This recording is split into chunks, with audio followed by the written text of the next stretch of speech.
वर्णानामार्धसङ्घानामुरशानां छन्दसामपि मङ्गलानां च कर्तारो वन्दे वाणी विनायको। श्रीगुरुचरण सरोज रज निज मनु मुकुरु सुधारि वरनौ रघुवर विमल जसु जो दायक फलचारि। बुद्धिहीन तनु जानिके सुमिरहु पवन कुमार बल बुद्धि विद्या देहु मोहि हरऊ कलेश विकार। आनहु राम ही बेगी बुलाई समाचार तब पूछे आई। चले सुमंत्रो राय रुख जानी लखी कुचाल कीन कछुरानी। तुम जल्दी राम को बुला लाओ तब आकर समाचार पूछना। राजा का रुख जानकर सुमंत्र जी चले, समझ गए कि रानी ने कुछ कुचाल की है। सोच विकल मग परई न पाऊ राम ही बोली कहई काराऊ। उर धरि धीरजु गयऊ दुआरे पूछ ही सकल देखी मनु मारे। सुमंत्र सोच से व्याकुल हैं, रास्ते पर पैर नहीं पड़ता, आगे बढ़ा नहीं जाता। सोचते हैं राम जी को बुलाकर राजा क्या कहेंगे। किसी तरह हृदय में धीरज धरकर वे द्वार पर गए। सब लोग उनको मन मारे उदास देखकर पूछने लगे। समाधानु करी सो सबही का गयऊ जहाँ दिन कर कुलटी का। राम सुमंत्र ही आवत देखा आदरो कीन पिता समलेखा।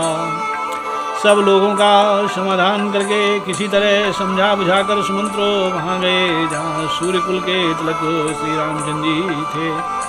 श्री रामचंद्र जी ने सुमंत्र को आते देखा तो पिता के समान समझकर उनका आदर किया। निरखी बदनु कही भूपुर जाए रघुकुल दीप ही चले उलिभाई। राम कुभाति सचिव संग जाहि देखी लोग जाता बिलखाही। श्री रामचंद्र जी के मुख को देखकर और राजा की आज्ञा सुनाकर वे रघुकुल के दीपक श्री रामचंद्र जी को अपने साथ लिवा चले। श्री रामचंद्र जी मंत्री के साथ बुरी तरह से बिना किसी लवाज में के जा रहे हैं। यह देखकर लोग जहाँ तहाँ विषाद कर रहे हैं। जाई दीख रघुवंश मणि नरपति निपट कुसाजु। सहमी पर्यो लखे सिंहनी मनहु वृद्ध गजराजु। मंगल भवने मंगलहारी द्रवहु सुद सुरत अजुर विहारी। रघुवंश मणि श्री रामचंद्र जी ने जाकर देखा कि राजा अत्यंत ही बुरी हालत में पड़े हैं, मानो सिंहनी को देखकर कोई बूढ़ा गजराज सहम कर गिर पड़ा हो। सूखई अधर जरे सब अंगो मनहु दीन मनहीन भुवंगो। सरोष समीप दीख कैकेयी मानहु मीचु घरी गनी लेही। राजा के ओठ सूख रहे हैं, सारा शरीर जल रहा है, मानो मणि के बिना सांप दुखी हो रहा हो। पास ही क्रोध से भरी कैकेयी को देखा, मानो साक्षात मृत्यु ही बैठी। राजा के जीवन की अंतिम घड़ियां गिन रही हो। करुणामय मृदुराम स्वभाव, प्रथम दीख दुखो सुना न काऊ। तदपि धीर धरे समो विचारे, पूछे मधुर वचन महतारी।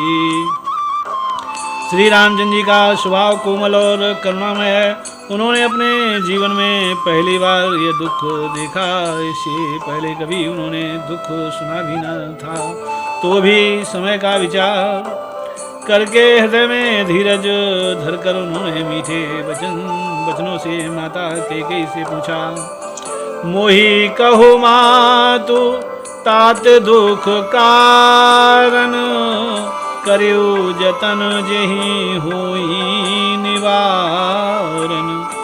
सुनो राम सब कारण ये हो, राजहि तुम पर बहुत स्नेह।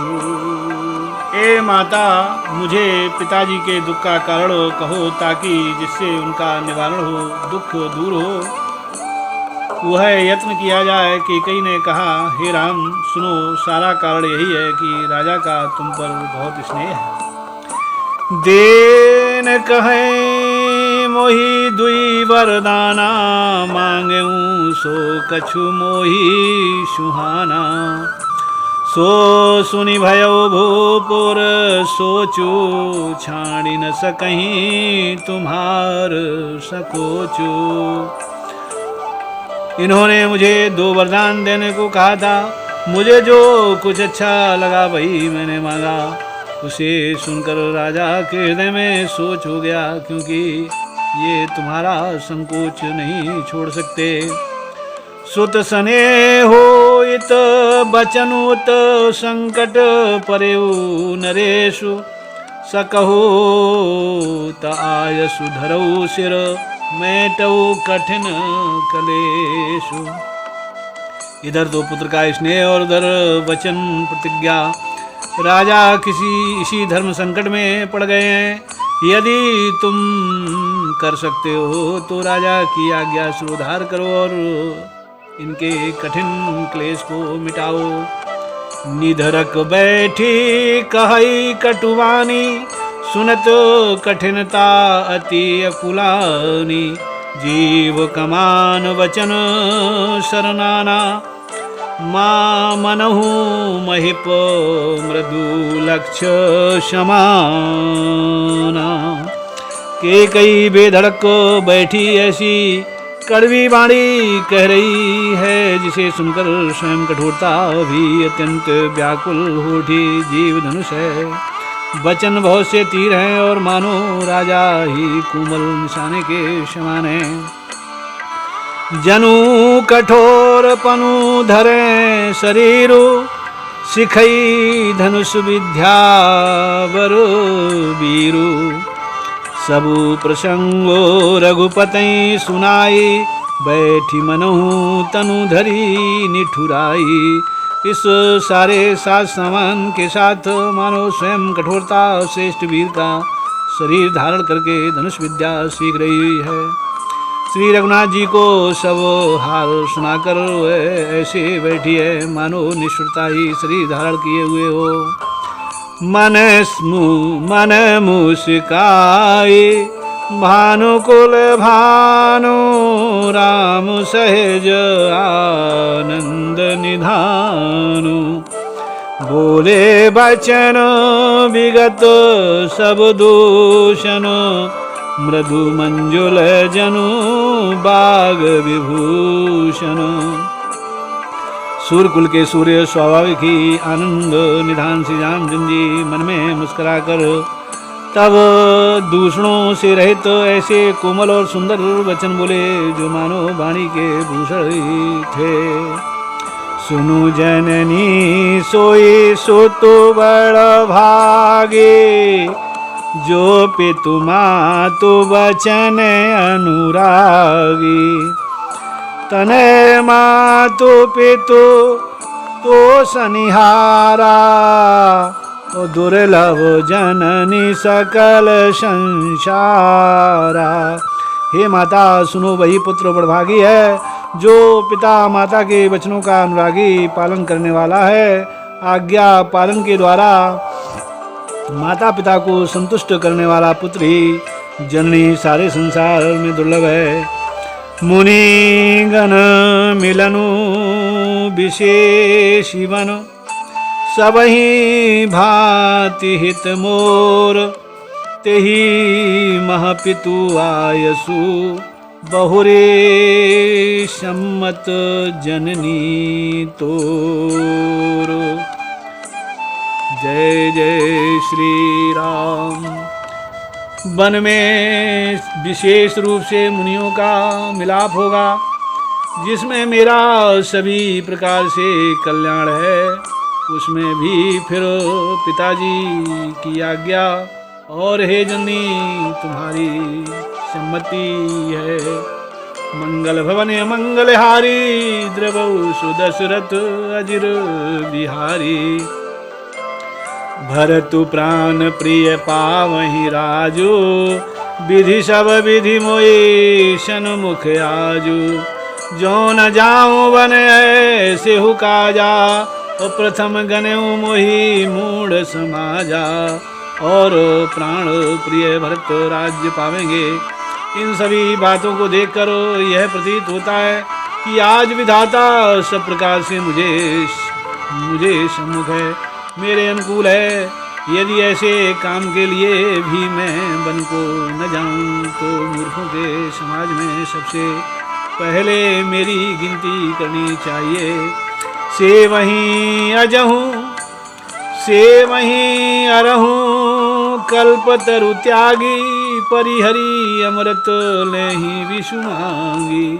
तेऊ न पाए अस समो चुकाही, देख विचारी मातु मन माही। जो कल्पवृक्ष को छोड़कर ऋण की सेवा करते हैं और अमृत त्याग कर विष मांग लेते हैं, हे माता तुम मन में निरा विचार कर देखो। वे महामूर्ख भी ऐसा मौका पाकर कभी न चूकेंगे। अम्ब एक दुख मोहि विशेषी, निपट बिकल नर नायकु देखी। थोरही बात पितहि दुख भारी, होति प्रतीत न मोहि महितारी। हे माता मुझे एक ही दुख विशेष रूप से हो रहा है, वह महाराज को अत्यंत व्याकुल देखकर इस थोड़ी सी बात के लिए ही पिताजी को इतना भारी दुख हो। हे माता मुझे इस बात पर विश्वास नहीं होता। राउ धीर गुण उदधि अगाधो, भामोहि ते कछु बड़े अपराधो। जाते मोही न कहत कछुराओ, मोही शपथ तुई कहूँ सती भाऊ। क्योंकि महाराज तो बड़े ही धीर और गुणों के अथाह समुद्र हैं। अवश्य ही मुझसे कोई बड़ा अपराध हो गया है, जिसके कारण महाराज मुझसे कुछ नहीं कहते। तुम्हें मेरी सौगंध है माता, तुम सच सच कहो। सहज सरल रघुवर वचन, कुमति कुटिल करी जान। चलई जोंक जल बक्र गति, यद्यपि सलिलु समान। रघुकुल में श्रेष्ठ श्री रामचंद्र जी के स्वभाव से ही सीधे बचनों को दुर्बुद्धि के कई टेढ़ा ही करके जान रही है। जैसे यद्यपि जल समान हो ही होता है, परंतु जोंक उसमें टेढ़ी चाल से ही चलती है। जय जय श्री राम, जय जय श्री राम। वीडियो पसंद आने पर लाइक शेयर अवश्य करें।